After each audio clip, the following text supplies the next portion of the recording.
Hello, this is Bern, and on today's video, I'm going to share 7 emotional traits that inspire healthy, conscious, masculine, committed men to fall head over heels in love with you.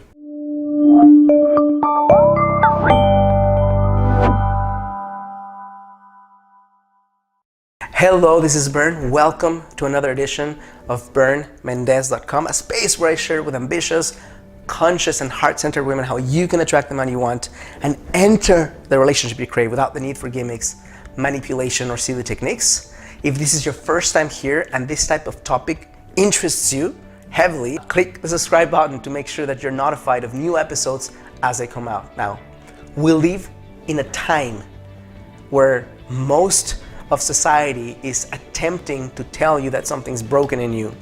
And especially as it relates to your physical appearance, that something has to shift or change for you to be attractive, for a man to want you and fall in love with you. Whether that's exercise or a specific way of dressing, or maybe the size of your breasts, or maybe your height, or the color of your skin, or how amazing and clear your face is. But what I'm here to say to you is that although physical appearance is important when you connect with a man, it's important for you as well, that it's not the defining factor that will allow him to open his heart and fall in love with you.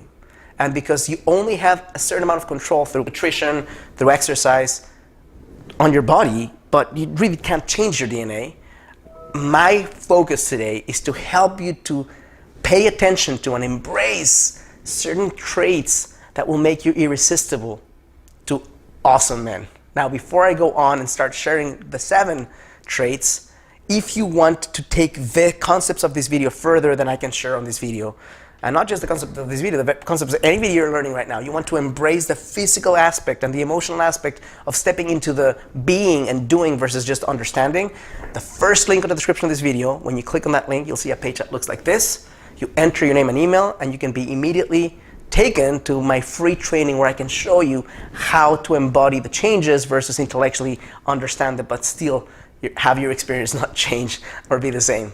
Now, the first emotional trait that you can step into and start embracing, if you want to open up his eyes, his heart, his focus on you, which is the first thing that needs to happen before he falls in love, he needs to notice you. He needs to feel you, is optimism and aliveness. And this seems like such a corny thing. Most people overlook it. Most people even talk about toxic positivity, which is a real thing, don't get me wrong. But I'm talking about right now living in a time and place where there's so much fear, anxiety, pain, bad news, and the focus of most human beings around us is far more stressed now than at probably any other point in history in terms of all the bad information we're sensing and feeling from on our phones, on our TVs, on our computers, everywhere. Social media. So if you are someone who has found a way to not just fall in love with your life and to do the activities that make you feel happy and healthy and vibrant and have the courage to express it, and you have the vision of someone who sees a cup and it's half full versus half empty, it matters now more than ever. Because the last thing you want is someone who is focusing on the problem more than the solution, or why it can't be done instead of finding the way to make it happen.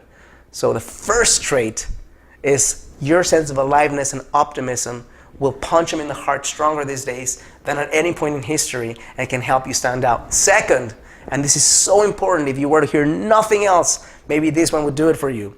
It's healthy attachment. We've gone from a place where we talk about women, let's say 100 years ago, that in an unhealthy way needed men for pretty much anything. They didn't work, they didn't drive, he would make decisions for you, right, or your ancestors. And that's an unhealthy level of neediness, to the point where life has convinced you that you need to be fiercely independent and do everything on your own, that you don't need anyone to create happiness and fulfillment, which I think is untrue. We have been born and with a DNA that favors community, that favors connection, that favors healthy attachment. So when a guy connects with you and he feels the sense that you don't need him in any way, and that you have convinced yourself that your life will be just as great without him than with him, then he feels something's off and he wants to connect with somebody else who has a healthy attachment towards him versus the sense of I don't need you, and if you're in my life, it's great. If you're not in my life, I'm equally great, which is not true. Think about it. There's so many challenges that take place in a relationship, from things you have to sacrifice, to needs you have to express, to challenges you have to understand. So much cooperation needed. So if your life really will be just as great without a guy, if you don't need a guy, then I would suggest don't step into a relationship. If you know in your heart of hearts that you do need a guy in some way to grow more than you will on your own, to meet certain parts of your well-being in ways that you really can't do on your own, in a mountain meditating by yourself, then when you connect with men, make sure that your fierce independence is balanced, and that while you want to do things on your own, that you understand that 1 + 1 = 5, not 2. Number 3, which goes hand in hand with number 2, is vulnerability. Stepping into vulnerability will allow you to be more human and allow him to be more human. Here's what happens when you open your heart and you share your needs, your wants, and your fears with him. He all of a sudden opens his heart with empathy to receive you, if he's a healthy guy, and can do the same. He can start opening his heart to you and sharing things that maybe he wouldn't have shared, but now that there's this connection, now that he understands you're real with him, that you're human with him, that you have faults and you have needs, he feels more courageous to express them to you, which means when he opens his heart to you, not just to receive you, but to express himself, he starts falling in love. He feels understood. He feels seen. He feels witnessed. And that's a big component in this biochemistry of falling in love with someone, feeling understood, seen, and opening your heart to receive and to give to someone things that you do not share with the majority of the world. Number 4 is playfulness. Because I think that when you have not experienced what you want for a while, when you have been burnt time and time again by guys who can't go the distance, or by you choosing men who feel attractive to you but don't have the sustenance of making it work, because it goes both ways. It's not just his fault. You sometimes have chosen and stayed with guys that are not good for you. When that takes place, the common experience is that next time you start doing things, you become a little too serious about it. You go all into the depth of it. You go all into the hard questions, which need to happen, but not without the playfulness and the fun and the joy and the spontaneity that comes. So if you're someone who has taken this too seriously, yes, continue taking it seriously, but infuse on it an air of playfulness and spontaneity and fun. Don't think of yourself in such a serious way, because then it's one-sided. There's much more depth when there's a range, and the range between playfulness and depth is something that really punches guys in the heart in a good way, where they now start seeing you as someone different and unique, which leads me right to my next trait, number 5, authenticity expressed.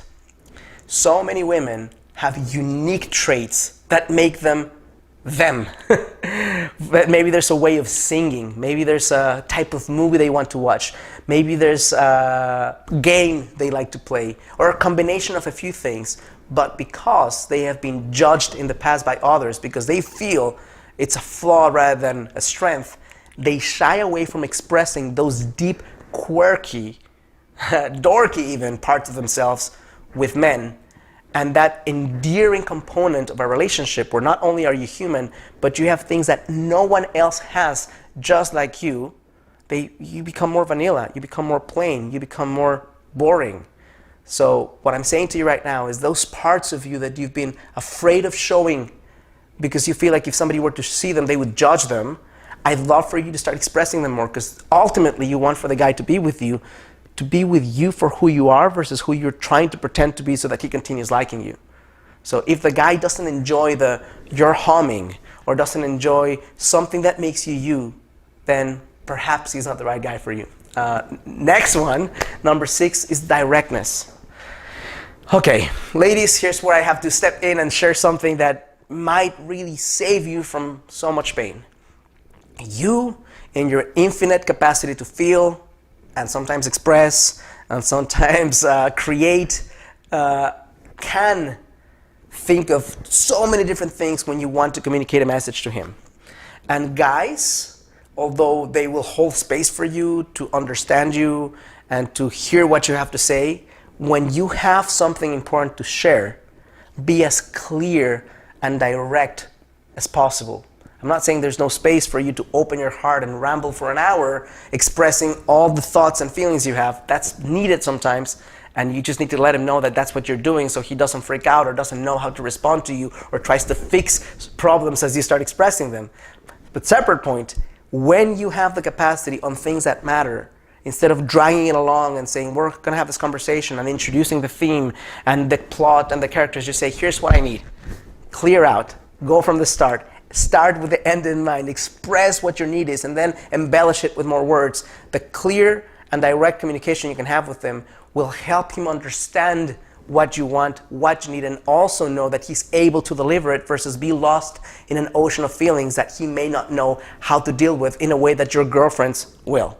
Last one is sexual expression. I left it to the last because although that's something that you're not going to express with a guy until there's an exclusive relationship, at least in my way of thinking, that's something that's really important. There's two components to sexual expression. The first one is your capacity to understand what you need and what you want, what makes you happy and fulfilled, because if that's not taking place, he's going to be shooting in the darkness and not know when he hits and when he doesn't.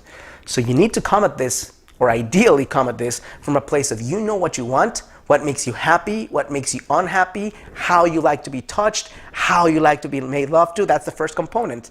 So you can guide him and direct him in the right place. The second part of this is your capacity to lose yourself in the moment and allow him to take you places, if he's a good lover, that you can't take yourself on your own.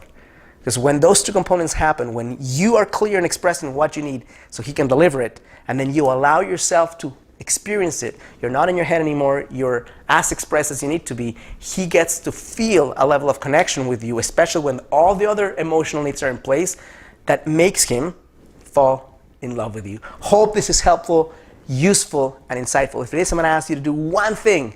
If you want to take these concepts further and embody the change instead of just think the change, hit the first link in the description of this video, enter your name and email, and start watching my free training right away. If you like this video, click like or thumbs up, subscribe to my channel. When you click the little bell, you'll be notified of new episodes. Let me know what you liked about it on a comment. And last but not least, if you've been listening to my videos and other people's videos, if you've been reading blogs, you've been doing the law of attraction, you've been having shamans clear your aura, and you're still not getting the connection you want, there might be a gigantic benefit in you getting help. And if you want my help to experience this, second link in the description of this video will allow you to apply to work with me. Thank you for allowing me in your heart. Thank you for allowing me in your feed, in your home. And as always, I challenge you to live a full and conscious life.